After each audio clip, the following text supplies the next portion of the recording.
Hi there. This is Neil Satin, the host of Relationship Alive. This podcast is my offering to you in hopes that you can have the best, most fulfilling relationships possible. If you're finding the show to be helpful to you or to people that you know, please consider making a contribution to help support the podcast and ensure that we can continue. To do so, all you have to do is visit neilsatin.com/support or text the word support to the number 33444 and follow the instructions. Also, just a reminder that my guide to the top 3 relationship communication secrets, the kinds of things that help you connect with your partner no matter how tense the conversation is available to you for free.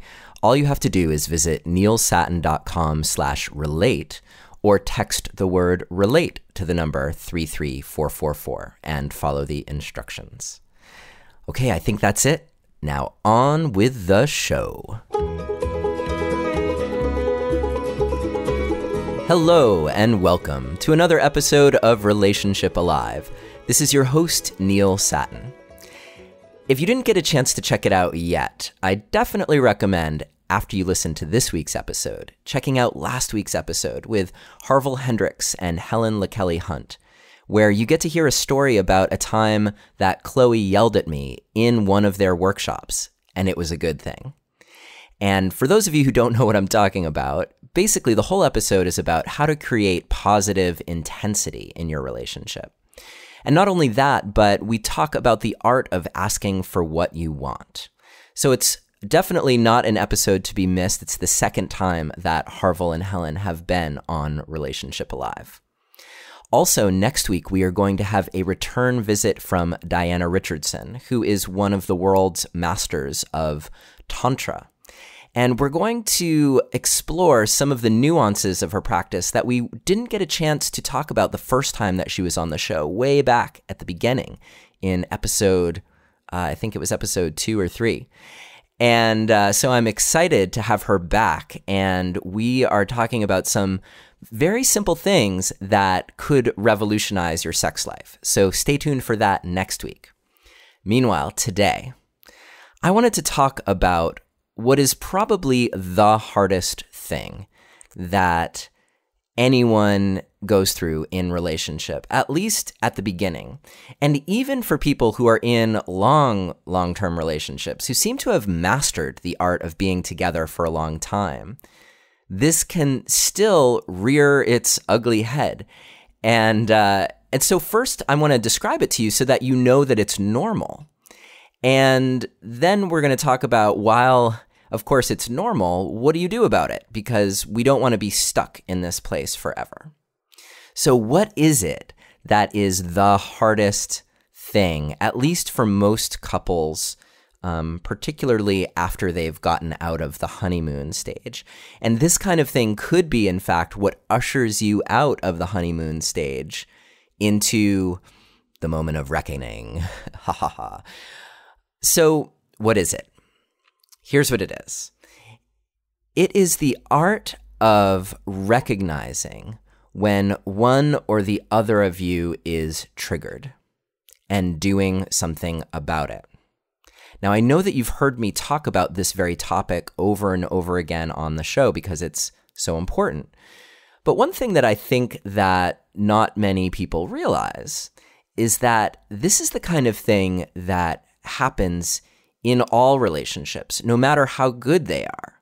In fact, a testament sometimes to how good your relationship is whether or not you're willing to speak to the truths that actually might ignite some conflict. And I spoke about this in my last solo episode about a little honesty going a long way. So that was the episode before Harville and Helen. And the thing is that so many of us get lost in these situations where you're talking with your partner and maybe you say something or they say something, or you don't say something or they don't say something that you were hoping to hear. And very slowly or very quickly, the whole thing can go off the rails. And what this means is that one or the other of you starts going into probably something that's really easy to recognize, which is your habitual pattern of downward spiral. It could be a spiral into anger. It could be a spiral into sadness. It could be a spiral into frustration. It could be a spiral into aloneness and feeling disconnected or despair. I'm using some pretty strong words, and that's because in these moments, some pretty strong reactions and emotions can bubble up. And what happens so frequently is that when those emotions bubble up, we get stuck.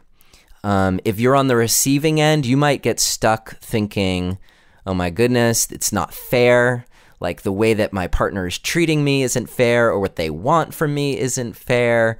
Or if you hear yourself saying the words to yourself like, this really isn't fair, then one thing is you're probably right. It probably is not fair.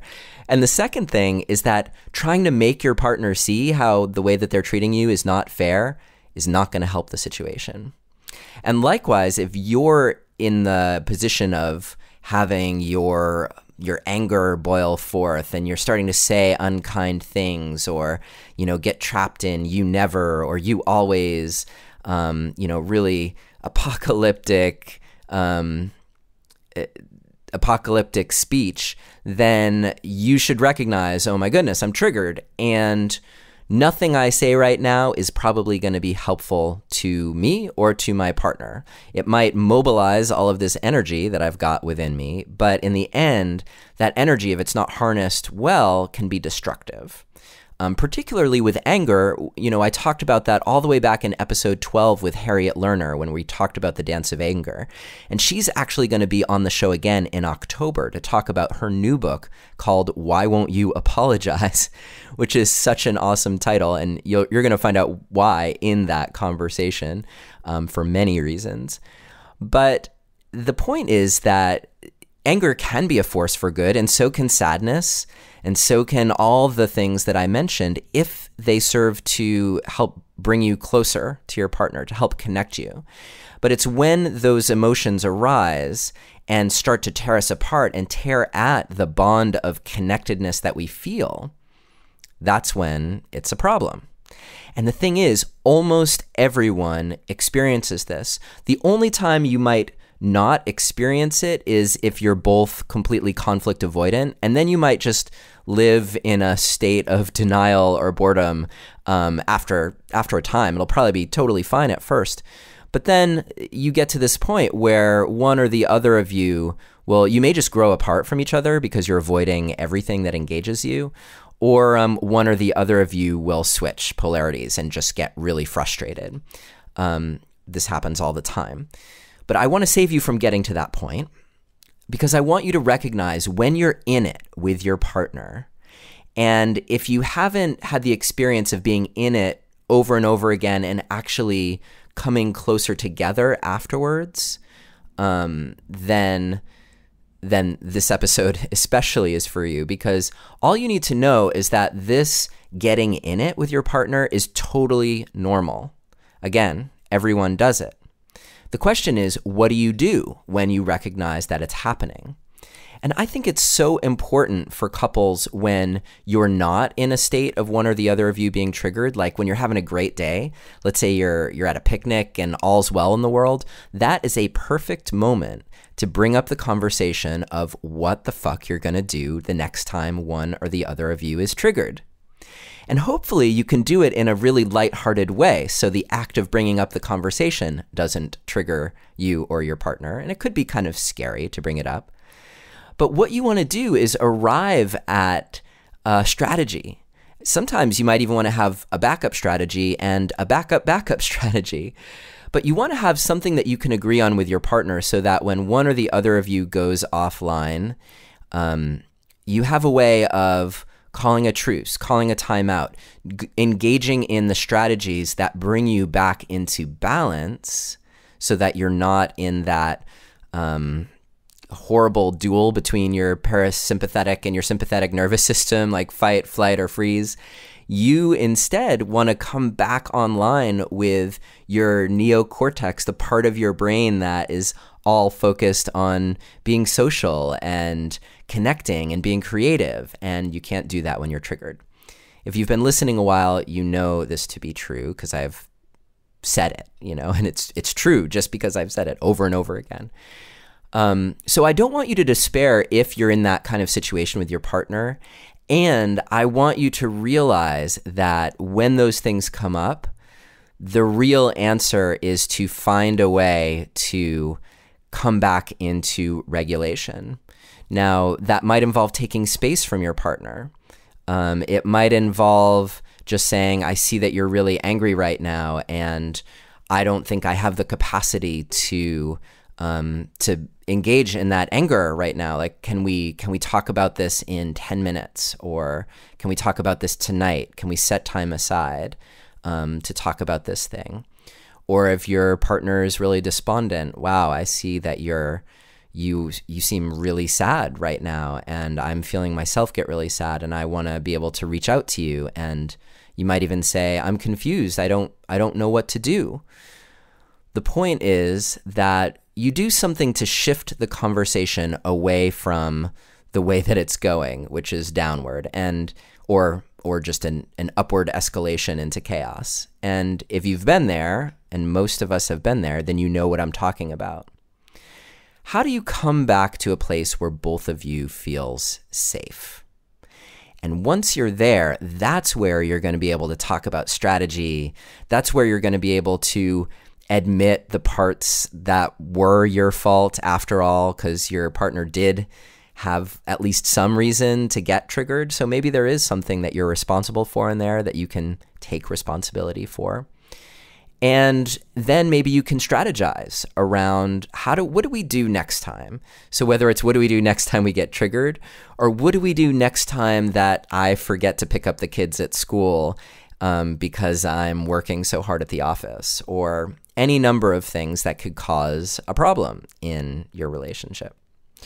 So we're going to talk more about apologizing in a few weeks with Harriet Lerner. But in the meantime, I just wanted you to know that if you get into it with your partner, or something happens and you feel that break, and you know that feeling I'm talking about. It could be like a knot in your gut, or tension in your chest, or that fluttery feeling. That doesn't mean that there's a mortal defect in your relationship with your partner. It means that you actually are affecting each other, which is good. That's why you're in relationship. But of course, you want to get into a positive feedback cycle where you're affecting each other in increasingly positive ways, and not so much in the negative ways. Can you recognize it when it's happening?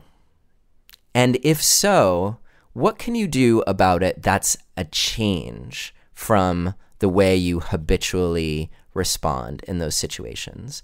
Can you do something, anything different that recognizes, oh my goodness, one of us is triggered or both of us are triggered, we got to come back to safety? Please let me know how it goes. Let me know what you notice, let me know what you try, and let me know what changes. This is a really important step for most couples if you haven't gotten past this place yet.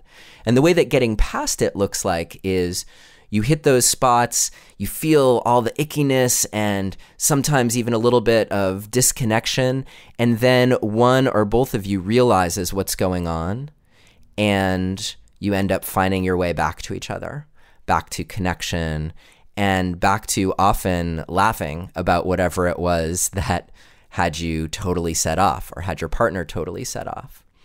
And then you move on, and you're stronger for it. And every time that happens, you're stronger, and you're stronger, and you're stronger. This won't happen if every time it happens, you just get further and further apart, or further and further traumatized.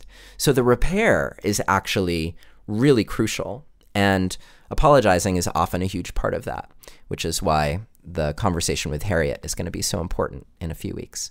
You won't have long to wait, I promise. In any case, I really appreciate your taking the time to be here with me today. I love, of course, being here with you to talk about relationships. let me know how things are going either in the Facebook community, Relationship Alive community on Facebook, or you can email me, Neilius, Neilius, at neilsatin.com. I'm here for you. And there's lots of exciting stuff that's happening on the podcast in the next few weeks. So please stick around, and we'll see you next week with Diana Richardson. Take care.